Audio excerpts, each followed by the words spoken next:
हम सभी अपने जीवन में सफलता चाहते हैं, है ना? उसके लिए हम रात दिन परिश्रम करते हैं, कड़ी मेहनत करते हैं, परंतु फिर भी असफल हो जाते हैं। परंतु ऐसा क्यों होता है? कभी सोचा आप सबने? क्योंकि सफलता पाने का मंत्र बड़ा कठिन नहीं, बड़ा सरल है। उचित विचार, उचित समय, उचित स्थान पर उचित प्रहार। जब आपके विचार, समय, स्थान और प्रहार यानी परिश्रम उचित हैं, तो सफलता आप ही को मिलेगी। जिस प्रकार एक लोहार लोहे से कुछ बनाते समय उस लोहे के सही ताप तक के आने की प्रतीक्षा करता है और समय आने पर उचित स्थान पर पर्याप्त बल से प्रहार करता है और लोहा आकार ले लेता है, ठीक उसी प्रकार आपकी सफलता भी आकार लेती है। हम सभी को अपने जीवन में कभी ना कभी निराशा मिलती है, असफलता मिलती है और अधिकतर लोग इसके पश्चात भाग्य का रोना लेकर बैठ जाते हैं। कुछ कहते हैं कि जिस स्थान पर मैं हूं उससे कई ऊंचे स्थान पर होने के योग्य था, परंतु नहीं जा पाया। किसी को पीड़ा है कि उसे जो मिलना चाहिए था वो उसे नहीं मिला, भाग्य ही बुरा था। भाग्य क्या होता है? भाग्य वन में खिला पुष्प देवताओं को चढ़ाया जाएगा, या किसी सुंदरी की वेणी में वो सजेगा, या फिर उसे कुचलकर उत्पाद बना दिया जाएगा। ये सब एक पुष्प के नियंत्रण में नहीं होता, परंतु जब तक उस पुष्प का अस्तित्व है, सुगंध बिखेरना उसके वश में अवश्य है। परंतु भाग्य हमारे वश में नहीं, और जो हमारे वश में नहीं उसके लिए दुखी होने से क्या होगा?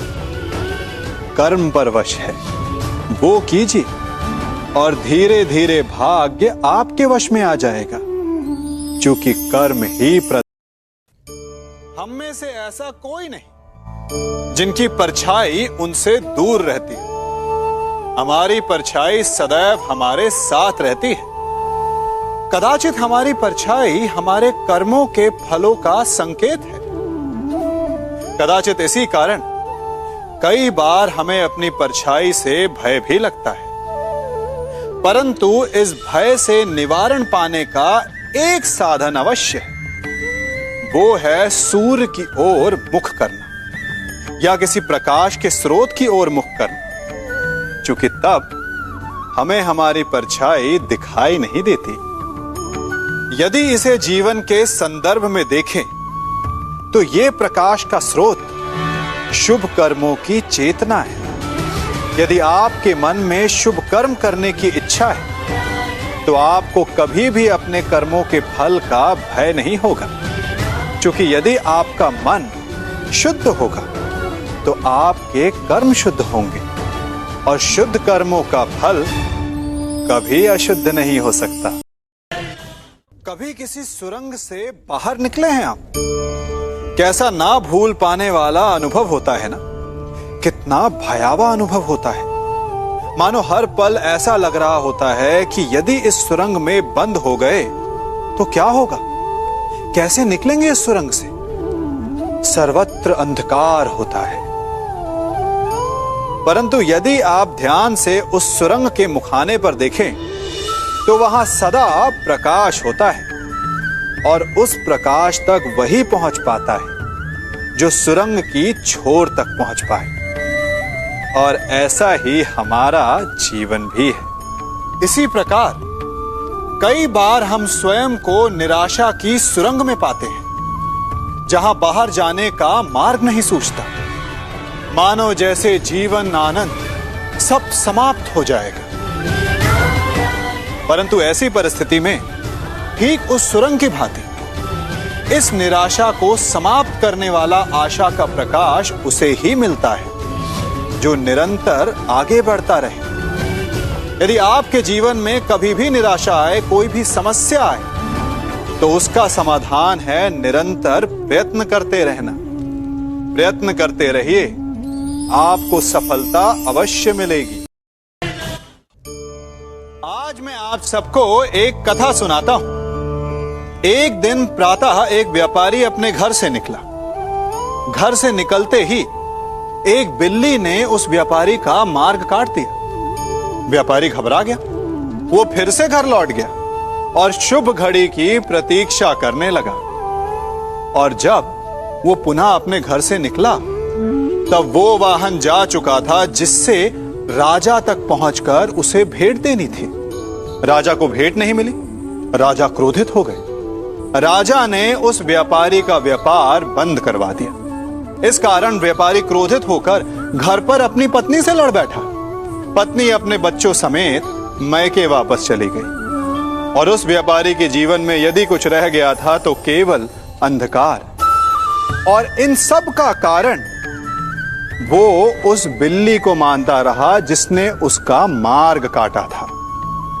ऐसा ही एक दूसरा व्यापारी राजा को भेंट देने निकला और उस व्यापारी का मार्ग भी एक बिल्ली ने काट दिया। वो व्यापारी तनिक घबराया, परंतु उसने आगे बढ़ना अधिक उचित समझा। राजा तक वो समय पर पहुंचा। उसने राजा को भेंट दी। राजा प्रसन्न हुए और राजा ने व्यापारी को अपना व्यापार बढ़ाने की अनुमति दी, स्वर्ण आभूषण दी। जब व्यापारी घर पर पहुंचा तो पत्नी को आभूषण और अपने बच्चों को देने के लिए वस्त्र थे उसके पास। हर ओर प्रसन्नता थी। समझ रहे हैं ना? दोनों के साथ एक ही प्रकार की घटना हुई, परंतु दोनों की प्रतिक्रिया भिन्न थी। ऐसा ही हमारा जीवन भी है। हमारे जीवन में प्रारब्ध का अपना स्थान है, परंतु उससे कई अधिक महत्वपूर्ण हमारी प्रतिक्रिया, हमारे सोच का प्रभाव है। क्योंकि यही हमारे जीवन को आकार देते हैं। इसलिए अपनी सोच को सकारात्मक रखिए। आपका जीवन सदैव आनंदमय रहेगा। हमारे जीवन में समय का बड़ा महत्व है ना? भोर होने पर जब पक्षी चहचहाते तब से लेकर संध्या होने तक और फिर से भोर होने तक हम सब क्या करते हैं? समय का अनुसरण ही तो करते हैं। कोई ये अनुसरण सूर्य घड़ी को देखकर करता है, कोई चंद्र घड़ी को देखकर करता है, तो कोई सूर्योदय के स्थान से लेकर सूर्यास्त के स्थान को देखकर करता है। परंतु इस चक्र को देखकर क्या हम उससे कुछ समझ पाते हैं? नहीं। जो ये देख सकता है वो जानता है कि समय किसी भी पल नहीं रुकता। वो एक क्षण के लिए नहीं ठहरता। वो निरंतर आगे बढ़ता रहता है। इसी कारण किसी भी घटना का प्रभाव समय पर नहीं पड़ता। जिस दिन आप रुकना छोड़ देंगे और निरंतर आगे बढ़ना सीख जाएंगे तो आपका जीवन, सफलता और भाग्य आपकी मुट्ठी में होगा। क्या संसार में कोई भी शब्द निरर्थक है? क्या कोई ऐसी जड़ी बूटी है जो रोग का निवारण ना करे? नहीं। ठीक इसी प्रकार इस संसार में कुछ भी अयोग्य या निरर्थक नहीं होता। हर एक प्राणी, हर एक वस्तु, हर एक घटना का एक महत्व होता है, एक आवश्यकता होती है। परंतु बड़ा वो निरीक्षक होता है जो उन्हें पहचानता है। जैसे कि एक ज्ञानी शब्दों की शक्ति को पहचानता है, जैसे कि एक वैद्य किसी बूटी में छिपे उसके गुणों को पहचानता है, जैसे कि एक जौहरी कोयले में छिपे हीरो को पहचानता है। इन सब बातों का सत्व यह है कि यदि आपको श्रेष्ठ होना है तो कमियां देखना छोड़िए और गुण और विशेषताएं देखिए। आपका जीवन सफल और सरल हो जाए। कभी आप ब्रह्म मुहूर्त में जगे? जगकर देखिए, संध्या होने के पश्चात जब रात्रि का अंधकार सारे संसार को धीरे धीरे अपने अंधकार में निगलने लगता है, तो यही अंधकार ब्रह्म मुहूर्त में भोर होने से ठीक पूर्व तनिक अधिक काला हो जाता है। कुछ समझे? हमारा जीवन भी कुछ ऐसा ही होता है। जब हमारे जीवन की समस्याएं अपने अंत पर होती है, तो यही समस्याएं एक भीषण रूप लेकर हमारे समक्ष प्रस्तुत हो जाती है और ऐसे परिस्थिति में अधिकतर लोग हार मान जाते हैं, भय खा जाते हैं। परंतु यदि आप हार न माने, भय ना खाएं, दृढ़ रहें, निरंतर आगे बढ़ते रहें, तो प्रकाश के रूप में हमारा स्वागत करने के लिए सूर्य उदय सदा हमारे समक्ष प्रस्तुत रहेगा। आपने बरगद के वृक्ष को देखा है? जितना विशाल उतना दृढ़। पतझड़ में वो सूख जाते हैं, परंतु दुर्बल नहीं होते, टूटकर गिरते नहीं। और उसके विपरीत दलदल में उपजे वृक्षों को देखिए, वो दिखने में तो बड़े होते हैं, पतझड़ आए या शीत सदा हरे भरे होते हैं, परंतु इतने दुर्बल होते हैं कि जल धारा के हल्के से वेग से वो गिर जाते हैं। परंतु ऐसा क्यों होता है? कारण है जड़ें। जिसकी जड़ें दृढ़ भूमि में है, वो हर चक्रवात, हर ऋतुओं को सह लेता है, और जिसकी जड़ें दलदल में है, वो स्वयं की जड़ों को दुर्बल बना लेता है। कुछ ऐसा ही मनुष्य भी होता है, जो अधर्म, कुकर्म और असत्य की धरा पर उपजा है। वो समय की एक मार भी नहीं सह पाता, और जो मनुष्य सत्य, धर्म की धरा पर उपजा है, वो हर समस्या से अविचलित हो जाता है। अब आप पर निर्भर करता है।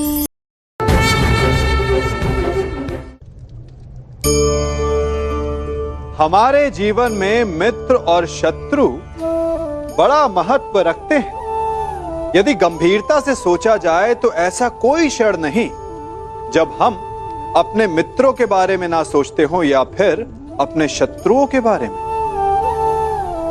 हमारा हर कार्य या तो हमारे मित्रों के हित के लिए होता है या फिर हमारे शत्रुओं के अहित के लिए। हम हर स्थान या तो अपने मित्रों के साथ होते हैं या फिर अपने शत्रुओं के साथ। कोई नहीं चाहता कि उनका शत्रु प्रसन्न रहे। हर कोई अपने शत्रु को नष्ट कर देना चाहता है, और ऐसा करने के लिए वो हर संभव प्रयास करता है। उसे आर्थिक, मानसिक और शारीरिक हानि पहुंचाने का प्रयास करता है। परंतु यदि मैं आज आपको ऐसा मंत्र सिखाऊं जिससे आप अपने शत्रु को सदा के लिए नष्ट कर दें तो, और वो मंत्र है मित्र बनाना। अपने सभी शत्रुओं को अपना मित्र बना लीजिए और आपके सारे शत्रु स्वतः ही समाप्त हो जाएंगे। मैं क्या कर रहा हूं? मैं दिए प्रज्वलित कर रहा हूं ताकि अंधकार को मिटा सकूं। अब आप कहेंगे कि इसमें कौन सी बड़ी बात है ना? परंतु इसमें महत्वपूर्ण बात समझने के लिए यह है कि मैं क्या नहीं कर रहा हूं, और मैं अंधकार नहीं कर रहा हूं। क्योंकि अंधकार को मिटाने के लिए प्रकाश का अस्त्र तो उठाना ही पड़ता है। बुराई को बुराई से नहीं, अच्छाई से जीता जाता है। अन्याय को अन्याय से नहीं, न्याय से लड़ा जाता है। क्रोध को क्रोध से नहीं, क्षमा का साथ लेना होता है। ठीक उसी प्रकार एक लोहा लोहे को काटता है, परंतु एक ठंडा लोहा ही गर्म लोहे को काट सकता है। इसलिए यदि आपको अपने जीवन में विजयी होना है तो अपने शस्त्रों को, अपने अस्त्रों को सोच समझ कर उठाइए, क्योंकि एक अनुचित सोच परिणाम पर भारी प्रभाव डाल सकती है। आप सब सोच रहे होंगे कि ये क्या मैं करने लगा। मैं इस पौधे को जड़ से उखाड़ रहा हूं। आश्चर्य हो रहा है ना कि एक पौधे को उखाड़ना या काटना ना केवल एक अपराध है अपितु पाप भी है। तो फिर मुझे ऐसा करने की क्या आवश्यकता पड़ गई? क्योंकि कई बार विनाश ही सृजन तक पहुंचाता है। यदि नया भवन बनाना हो तो पुराने भवन को गिराना पड़ता है। व्यवस्था को परिवर्तित करने के लिए क्रांति लानी पड़ती है। और उसी प्रकार यदि किसी वृक्ष या किसी पौधे की जड़ों में घुन लग जाए या उसका मूल सड़ जाए तो उसे जड़ से उखाड़ देना ही श्रेयस्कर होता है, ताकि उस स्थल पर नए पौधे उपज सके। युद्ध करना पर्याय नहीं, परंतु कभी कभी शांति के लिए युद्ध करना आवश्यक हो जाता है। संसार में सबसे श्रेष्ठ क्या है? फूल या कांटे, प्रेम या घृणा, संपन्नता या दरिद्रता, मित्र या शत्रु? बताइए। अब आप भी कहेंगे कि भला ये कोई पूछने की बात हुई? अवश्य, फूल, प्रेम, संपन्नता और मित्र ही श्रेष्ठ है। परंतु क्या आपने अपने जीवन में कभी सोचा है कि हर एक भाव, हर एक वस्तु, हर एक घटना का एक गुण धर्म होता है? त्वचा पर जलन करने वाले फूलों से अधिक श्रेष्ठ वो कांटे हैं जिनसे आप अपने घर की बाढ़ बनाते हैं ताकि वन्य पशु आपके भीतर ना आ सके। वो प्रेम श्रेष्ठ नहीं जो आपको अंधा, लोभी, पक्षपाती बनाते। वो घृणा श्रेष्ठ है जो आपको नया मार्ग दिखाते। वो संपन्नता श्रेष्ठ नहीं जो आपको कृपण बना दे, मद्दांध बना दे। वो दरिद्रता श्रेष्ठ है जो आपको जीवन में परिश्रम करने की शिक्षा दे। कुविचार देने वाले, बुरा मार्ग दिखाने वाले मित्रों से अधिक श्रेष्ठ वो शत्रु होते हैं जो हमें जीवन का लक्ष्य दे दे। इसलिए अपने जीवन में हर वस्तु, हर भाव, हर घटना के गुण धर्म को पहचानिए और उसके पश्चात अपना चयन कीजिए। स्वर्ण। हम सभी को अपने जीवन में स्वर्ण से कभी ना कभी कुछ ना कुछ थोड़ा या अधिक मोह होता ही है ना? परंतु क्या आपने कभी सोचा कि स्वर्ण को प्राप्त कैसे किया जाता है? जब भूमिगत खदानों से स्वर्ण को निकाला जाता है तब वो एक पाषाण की भांति होता है। ऐसा पाषाण जिससे आप किसी को भी मार सकते हैं, परंतु उसे आभूषण के रूप में स्वयं के शरीर पर धारण नहीं कर सकते। यदि उसे आभूषण बनाना है तो उसे लंबी यात्राएं करनी होती है। उस पाषाण को पिघलना होता है। सोनार के हथौड़ी की अनेकों चोटें खानी पड़ती है, फिर काट छाट और उसके पश्चात जाकर वो ऐसा आभूषण बनता है जो हमें वर्षों तक, सदियों तक लुभाता रहता है। इसलिए यदि आपको समय पर विजय पानी है तो स्वयं के निर्माण पर समय देना हो। हम सभी सुनते आए हैं कि जो वीर होता है, साहसी होता है, शौर्यवान होता है, उसके समक्ष सारा संसार झुकता है। वीर भोग्य वसुंधरा। परंतु वीरता है क्या? शौर्य क्या है? साहस क्या है? साहस युद्ध नहीं, वीरता विजय नहीं, शौर्य कभी ना गिरना नहीं। साहस किसी चुनौती के समक्ष खड़े होने का भाव है, तो वीरता उस चुनौती को उत्तर देने के लिए पूर्ण परिश्रम लगा देना है। और शौर्य का अर्थ है गिरकर फिर से उठने का साहस रखना, बार बार प्रहार करके वीरता दिखाना। निरंतर प्रयास करते रहना, निरंतर परिश्रम करते रहना। इसलिए विजयी होने से अधिक महत्वपूर्ण है शौर्यवान होना, क्योंकि जो शौर्यवान है उसे विजय मिलना निश्चित है। हम सभी बचपन से ये सुनते आए हैं कि अच्छे मित्र हमारे जीवन को पूर्णतः परिवर्तित कर सकते हैं, है ना? अच्छे मित्र, परंतु कौन?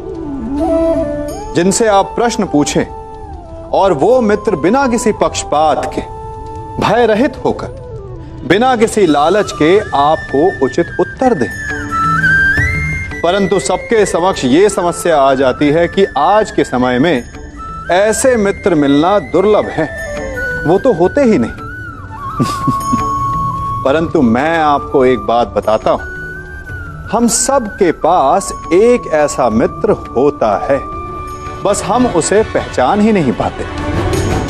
वो है दर्पण।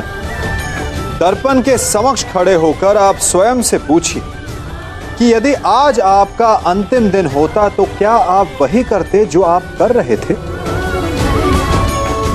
आपको उत्तर मिले या ना मिले, परंतु आपकी दिशा अवश्य बदलेगी।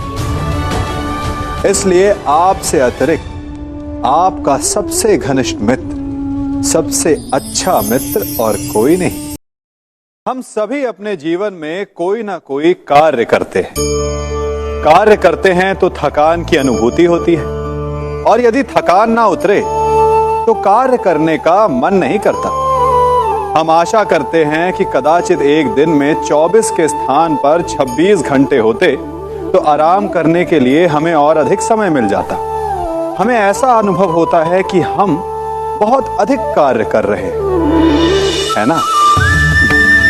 परंतु क्या आपने कभी सोचा है कि जो लोग संसार में सफल हैं, उनके पास भी सफल होने के लिए दिन में केवल 24 घंटे थे, तो फिर वो सफल क्यों हैं?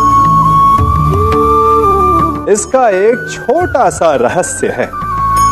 वो कार्य चुनते हैं जो उन्हें प्रिय है, जिसे करने में उन्हें आनंद आता है। उन्हें लगता ही नहीं कि वो कार्य कर रहे हैं, उन्हें लगता है कि वो प्रतिपल आनंद मना रहे हैं। और जब आप आनंद मनाते हो तो थकान कैसी?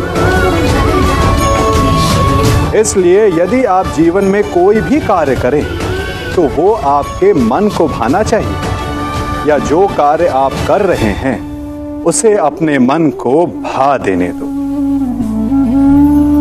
सफलता आपको मिलेगी।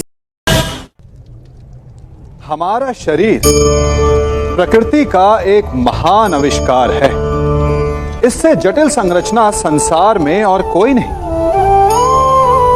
हमारा शरीर जितना जटिल है, यदि इसे ठीक से जाना जाए तो इससे अधिक सरल ज्ञान देने वाला और कोई नहीं। हमारे शरीर में 5 इंद्रियां होती हैं जो हमें भाव, गुण और वस्तुओं का बोध कराती हैं। हमारे पास आंखें हैं, नाक है, स्पर्श के लिए त्वचा है, कान है और जीभा है। सबका भिन्न भिन्न कार्य है। आंखों से देखना, कानों से सुनना, नथनों से श्वास लेना, त्वचा से स्पर्श करना और जीभा से स्वाद लेना। परंतु क्या आपने कभी सोचा कि प्रकृति ने हमें 2 आंखें दी, 2 नथने दी, 2 कान दी, स्पर्श के लिए ये पूरा शरीर दिया, परंतु जीभा केवल 1 दी? ऐसा क्यों? क्योंकि प्रकृति चाहती है कि हम देखें अधिक, सुने अधिक और ज्ञान अधिक अर्जित करें, बोले कम। क्योंकि अधिक वाचाल नाश को निमंत्रण देता है। स्मरण रखिएगा।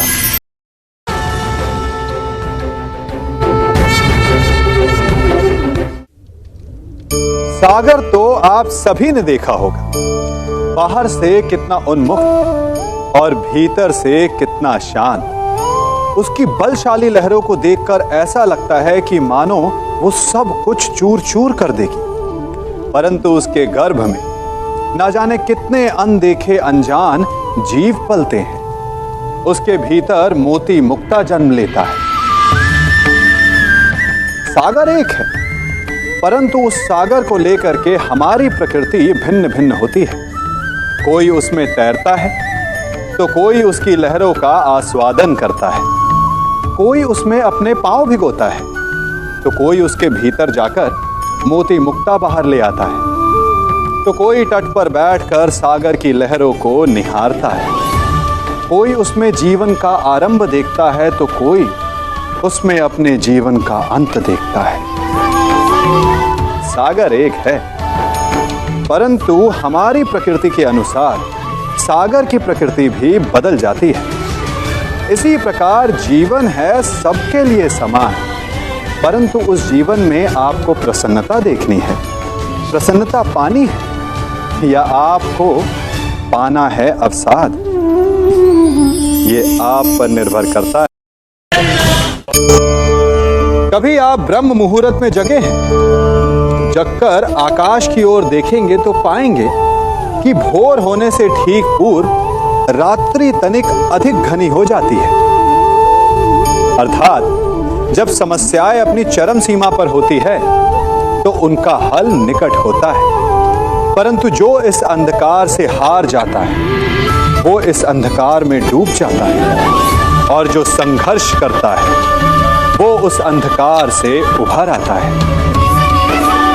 सदैव स्मरण रखिएगा, अंत चाहे कितना भी अंधकारमय क्यों ना हो, उसके पश्चात एक नया आरंभ फूटता है, एक नया उदय होता है। चक्रवात के पश्चात जो शांति छाती है उसके पश्चात प्रारंभ होता है शुभ जीवन का, शुभ भविष्य का, शुभ नव प्रारंभ का। कहा जाता है कि मनुष्य योनि सभी योनियों में श्रेष्ठ है, उत्तम है। क्यों? क्योंकि वो बातें कर सकता है, विचार कर सकता है, या वो आविष्कार कर सकता है, अद्भुत यंत्र बना सकता है। नहीं, क्योंकि मनुष्य के भीतर करुणा, चेतना और सद्भाव वास करते हैं।